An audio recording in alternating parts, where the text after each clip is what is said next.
Good morning. Every day, all across the world, American diplomats and civilians work tirelessly to advance the interests and values of our nation. Often, they are away from their families. Sometimes they brave great danger. Yesterday, 4 of these extraordinary Americans were killed in an attack on our diplomatic post in Benghazi. Among those killed was our ambassador, Chris Stevens, as well as Foreign Service Officer Sean Smith. We are still notifying the families of the others who were killed. And today, the American people stand united in holding the families of the 4 Americans in our thoughts and in our prayers. The United States condemns in the strongest terms this outrageous and shocking attack.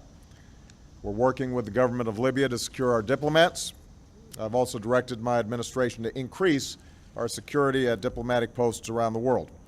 And make no mistake, we will work with the Libyan government to bring to justice the killers who attacked our people. Since our founding, the United States has been a nation that respects all faiths.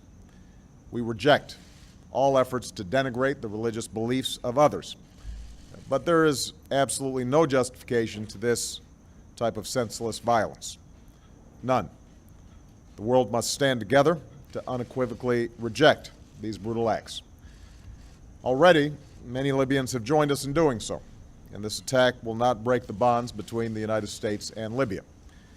Libyan security personnel fought back against the attackers alongside Americans.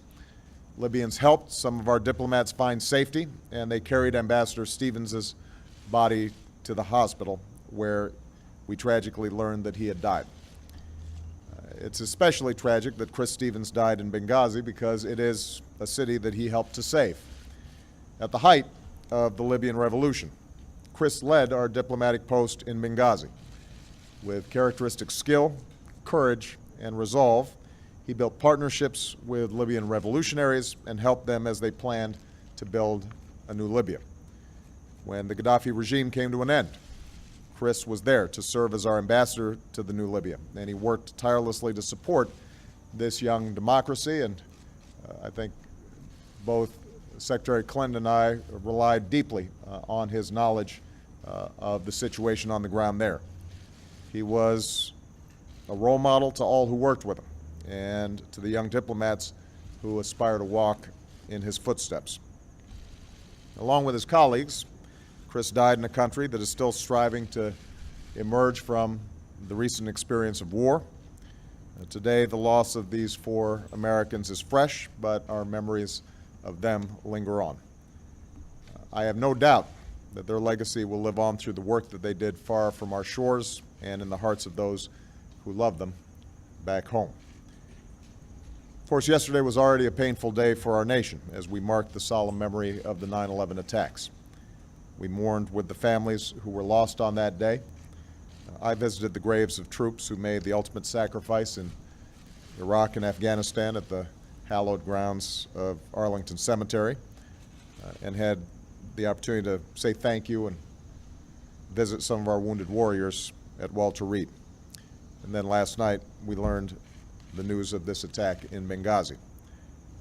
As Americans, let us never, ever forget that our freedom is only sustained because there are people who are willing to fight for it, to stand up for it, and in some cases, lay down their lives for it. Our country is only as strong as the character of our people and the service of those, both civilian and military, who represent us around the globe. No acts of terror will ever shake the resolve of this great nation, alter that character, or eclipse the light of the values that we stand for. Today, we mourn for more Americans who represent the very best of the United States of America. We will not waver in our commitment to see that justice is done for this terrible act, and make no mistake, justice will be done.